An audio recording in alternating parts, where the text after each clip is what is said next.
Good morning. કેમ છો બધા? મજામાં છો? આજે આપણે ધોરણ 7માં હિન્દી સબ્જેક્ટમાં ચેપ્ટર નંબર 8 દોહા અષ્ટક, જે આપણા સેમ 1નો સૌથી છેલ્લો પાઠ છે, પ્રકાર દોહે. બરાબર, તો દોહા શીખીશું. આપણે આ પાઠમાં કબીરજી, તુલસીદાસજી અને રહીમજી આ ત્રણેયના દોહા શીખીશું. બરાબર, સૌથી પહેલાં હું તમને દોહા કોને કહેવાય એ સમજાવીશ. ત્યારબાદ આપણે વારાફરતી ત્રણે તુલસીદાસજી, રહીમજી અને કબીરજી ત્રણના દોહા વારાફરતી તેમના પરિચય સાથે શીખીશું. બરાબર, તો ચલો આજે આપણે દોહા શીખીએ.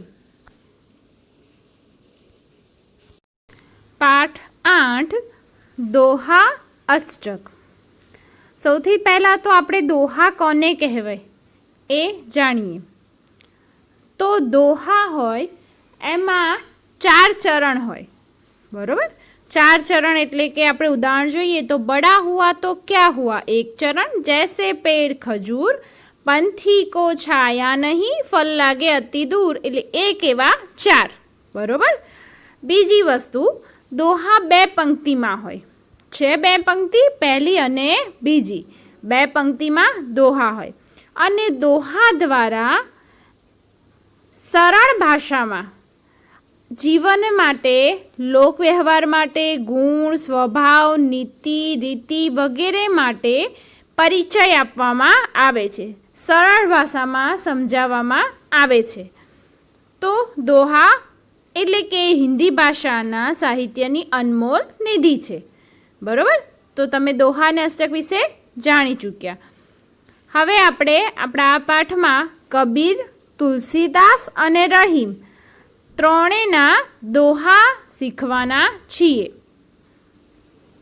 અહીં વાંચીએ તો દોહે हिंदी भाषा साहित्य की अनमोल निधि है.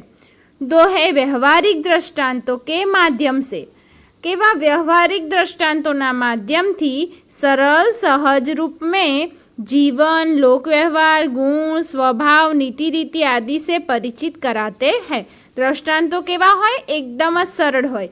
બરાબર, આપણા રોજિંદા જીવનમાં આપણે જોયા હોય એવા દૃષ્ટાંતો દ્વારા જીવન કેવી રીતે જીવવું, ગુણો વિશે, સ્વભાવ વિશે આપણને સમજાવે છે.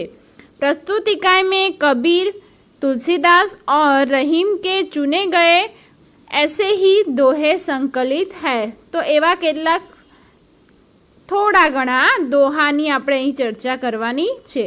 તો સૌથી પહેલાં આપણે કબીર વિશે જાણીશું, ત્યારબાદ કબીરના દોહાને સમજીશું, ત્યારબાદ તુલસીદાસ અને પછી રહીમ. બરાબર, તો ચલો આપણે પહેલાં કબીર વિશે માહિતી મેળવીએ. વિદ્યાર્થી મિત્રો, તમારા સ્ક્રીન ઉપર જે ફોટો દેખાઈ રહ્યો છે તે કબીરજીનો છે. બરાબર, તો આપણે સૌથી પહેલાં કબીરજી વિશે માહિતી મેળવીશું. તો તેમનો જન્મ 1398માં થયો હતો અને મૃત્યુ 1518માં. તેમનો જન્મ વારાણસીમાં થયો હતો. તે 15મી શતાબ્દીના કવિ કહેવાય છે અને તે ખૂબ મોટા સંત હતા. સાથે સાથે તેમણે એકલું હિન્દુ કે મુસલમાનો માટે નહીં, હિન્દુ અને મુસલમાનો બંનેઓમાં અને એમાં પણ જે ગલતીઓ, જે ખોટું કામ કરતા હતા એમને સબક આપવા માટે ખાસ દોહાની રચના કરેલ છે. એટલે કે સાથે સાથે તે એવું પણ ઈચ્છતા હતા કે હિન્દુ અને મુસલમાનો એકબીજા સાથે યુદ્ધ ન કરતા, એકબીજા સાથે ખરાબ વર્તન ન કરતા, બધા હળીમળીને રહે એ માટેના ઉપદેશો તેમણે તેમના દોહામાં આપેલ છે. આપણા ટેક્સ્ટબુકમાં 3 દોહા એમને આપેલ છે. દોહા એટલે શું મેં તમને સમજાવી દીધું. બરાબર, તો આપણે આજે સૌથી પહેલાં કબીરના દોહા સમજીશું. તો હવે સૌથી પહેલાં આપણે ત્રણે દોહાનું ગાન કરીશું અને ત્યારબાદ વારાફરતી ત્રણેય દોહાને હું તમને સમજાવીશ. તો ચલો સૌથી પહેલાં આપણે દોહાનું ગાન કરીએ. सुनिए।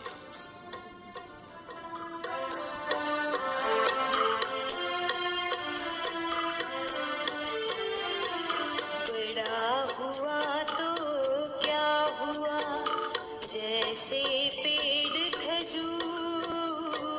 बड़ा हुआ तो क्या हुआ, जैसे पेड़ खजूर। पंथी को छाया नहीं, पल लागे अति दूर। कबीरा पल लागे अति दूर। साधु ऐसा चाहिए जैसा सूप सुपाए। साधु ऐसा चाहिए जैसा सूप सुभाए। सार सार को गही रहे, थोथा दे उड़ाए। कबीरा थोथा दे उड़ाए। माखी गुड़ में गड़ी रहे, पंख रहो लिपटाए। माखी गुड़ में गड़ी रहे, पंख रहो लिपटाए। हाथ मले आरती है धुनी, लालच बुरी बलाई। कबीरा लालच बुरी बलाई।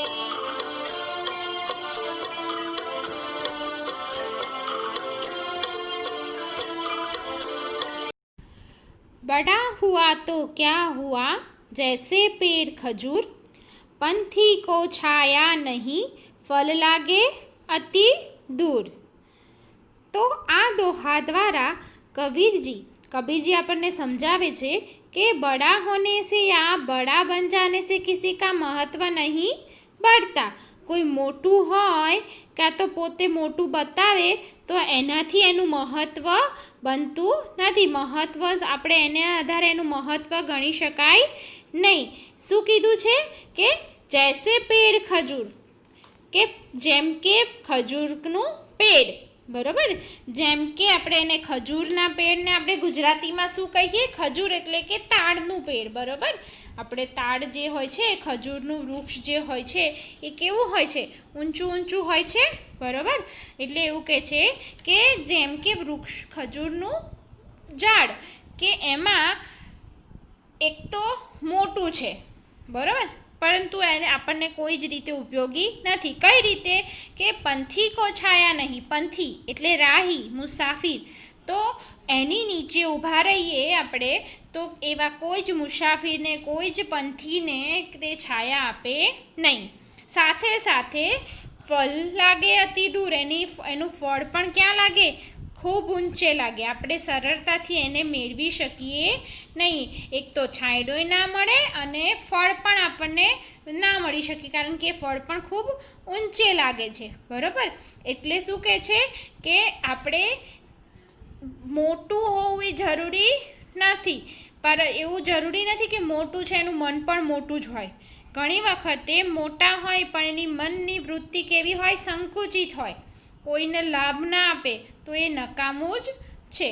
એટલે હંમેશા કેવું હોવું જોઈએ, મોટાથી મહત્ત્વ આપવું જોઈએ નહીં। કેટલું ઉપયોગી છે વસ્તુ, કેટલા માણસ ઉપયોગી છે એ ખૂબ મહત્ત્વની વસ્તુ છે। એટલે અહીં ખજૂરના વૃક્ષ દ્વારા આપણને મોટાથી કોઈ વસ્તુનું મહત્ત્વ ગણી શકાય નહીં એની સમજ આપી છે।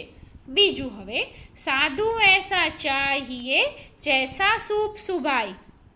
સાર સાર કો ગહી રહે, થોથા દેવ ઉડાય। એટલે સાધુ એસા ચાહીએ, સાધુ કેવો હોવો જોઈએ, હા, જે કેના જેવો, જૈસા સૂપ સુભાય, સૂપ એટલે અનાજ સાફ કરવાનું એક સાધન, સૂપડું, બરાબર, અને સુભાય એટલે એનો સ્વભાવ, તો એનો સ્વભાવ કેવો હોવો જોઈએ, સૂપની સમાન, સૂપડાની જેવો, કેના જેવું, સાર સાર કો ગહી રહે, બરાબર। તો સારી વસ્તુ, સાર એટલે સારી વસ્તુ, સારો તત્વને ગહી રહે એટલે કે એને એ અપનાવે, અને થોથા દેવ ઉડાય. થોથાવ એટલે નકામી વસ્તુ. આપણે કે ના થોથા પડ્યા છે, એટલે થોથો એટલે કચરો, નકામી વસ્તુ. તો જે નકામી વસ્તુ છે એને ઉડાવી દે છે.